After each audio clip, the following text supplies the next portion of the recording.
যুক্তরাজ্যে বসবাসরত অভিবাসীরা প্রতি বছর নিজেদের দেশে বিপুল পরিমাণ অর্থ পাঠান।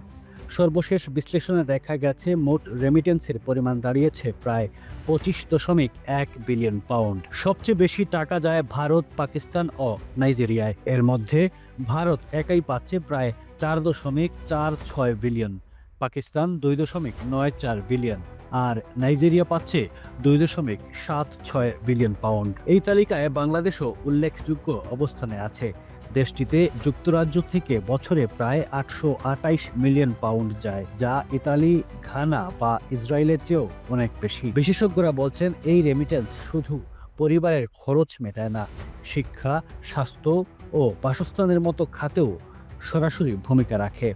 অভিবাসীদের এই অবদান প্রমাণ করে যুক্তরাজ্য শুধু বসবাসের দেশ নয়, বরং পুরো বিশ্ব অর্থনীতির সঙ্গে গভীরভাবেই যুক্ত।